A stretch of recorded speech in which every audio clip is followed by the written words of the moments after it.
लगाकर कल्याण सिंह ने कहा था स्ट्रक्चर को हाथ नहीं लगाया जाए। कल्याण सिंह जी ने उसको ओन किया था और उसके लिए सजा भी सही थी। वो एक दिन के लिए जेल भी गए थे, मगर उसके बाद कांग्रेस के प्रधानमंत्री के रूप में नरसिम्हा राव ने और मुख्यमंत्री के रूप में मुलायम सिंह ने कहा था तथाकथित बाबरी मस्जिद हम दोबारा तामील करेंगे। सेकुलर देश में कोई मस्जिद तामील कर सकता है? वो भी चलो भाई देखो अब मैं क्या करता हूं। आइए देखते हैं, मजा आएगा। जनता पार्टी उस वक्त इख्तिदार में थी और एफिडेविट लगाकर कल्याण सिंह ने कहा था स्ट्रक्चर को हाथ नहीं लगाया जाए। माना था किसी ने सुप्रीम कोर्ट को उस वक्त? कैसे शहीद कर दी गई मस्जिद और जजमेंट के अंदर माना गया कि मस्जिद ढहाना एक क्रिमिनल ऑफेंस था। कितने लोगों को आपने सजा दिया आज तक? यहां पर आकर के सुप्रीम कोर्ट की दुआएं देंगे आप संविधान में। अच्छा, कल्याण सिंह जी ने उसको ओन किया था और उसके लिए सजा भी सही थी। वो एक दिन के लिए जेल भी गए थे, मगर उसके बाद कांग्रेस के प्रधानमंत्री के रूप में नरसिम्हा राव ने और मुख्यमंत्री के रूप में मुलायम सिंह ने कहा था तथाकथित बाबरी मस्जिद हम दोबारा तामील करेंगे। सेकुलर देश में कोई मस्जिद तामील कर सकता है? वो भी और दूसरी बात, इस्लाम के नैतिकता 30 सेकंड में अभी एक्सपोज कर दूंगा। 30 सेकंड में अभी रुक बाबू भैया से डायरेक्ट बाबू तेरा तो गेम बचाना पड़ेगा।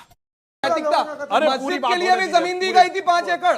कितना बनाए कहानी बना रहे भाई, बनाइए। अरे सर अच्छा, बहुत अच्छा। यहाँ पर तो सरकार एक सेकंड क्रेडिट लेगी राम मंदिर का। अयोध्या एक राम मंदिर का क्रेडिट लेगी भारतीय जनता पार्टी, ठीक है? उसके ऊपर राजनीति करेगी।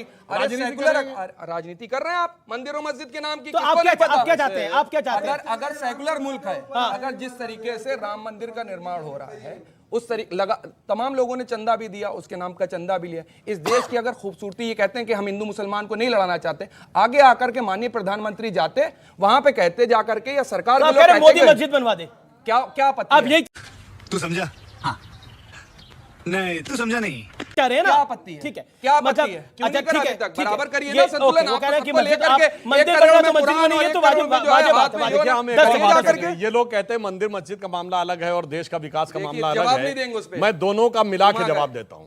देखिए, जब इस देश विकास के सोपान पे आगे बढ़ा है, उसी समय राम मंदिर का मामला भी एक नए सिरे से आगे बढ़ा है।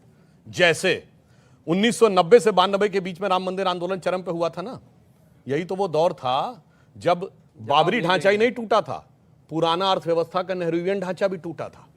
तभी भारत एक नई अर्थव्यवस्था के रूप में उभर के सामने आया था 1990 से 92 के बीच में। और उसी समय ये जो कह रहे थे, इनको याद दिला दूं, ढांचा टूटने के बाद भी उसी दिसंबर के ही दिन 6 दिसंबर की रात को ही सुप्रीम कोर्ट ने परमिशन दी थी कि श्री रामलला विराजमान को वहां रखकर पूजा अर्चना की जाएगी, जिसे मानने से इन लोगों ने इनकार किया था। अब आगे की आपको बात बताता हूं।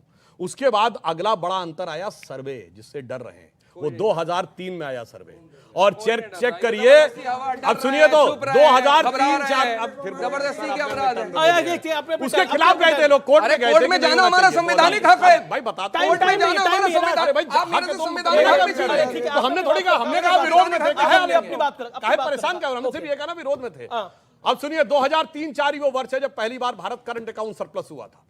2003-4 में ही हम पहली बार एक क्वार्टर के लिए चाइना को पीछे छोड़े थे। अब देखिए, जब दोबारा सर्वे होने का आया, जाके चेक करिए, चाइना की ग्रोथ रेट नीचे और भारत की ग्रोथ रेट ऊपर जा रही है। कब? काशी विश्वनाथ के सर्वे में। अरे भैया, समझ ही नहीं पा रहे हो, क्योंकि सुनिए, भावनाएं नहीं है। वो मंदिर कोई इमारत नहीं है और तारीख कोई तारीख नहीं है। ये भगवान है। तात राम नहीं नर भूपाला, भुवनेश्वर कालहु कर काला। और एक और बात कहूं, अगर किसी को मेरी बात पे शक है, कोई कहे मैं धार्मिक बात कह रहा हूं, तो मैं बताना चाहता हूं, 9 नवंबर 1989 जिस दिन राम जन्मभूमि का शिलान्यास हुआ, उस दिन जाके देखिए देवोत्थानी एकादशी थी। पहली कार सेवा 30 अक्टूबर 1990, उस दिन देवोत्थानी एकादशी थी। और जिस दिन जजमेंट आया 9 नवंबर 2019, 8 और 9 नवंबर को भी देवोत्थानी एकादशी थी। अब मानिए तो संयोग और मानिए तो देवों का संदेश। जी, मजा आया, और मैं ये जो मजा है हिंदुस्तान के हर व्यक्ति को देना चाहता हूं।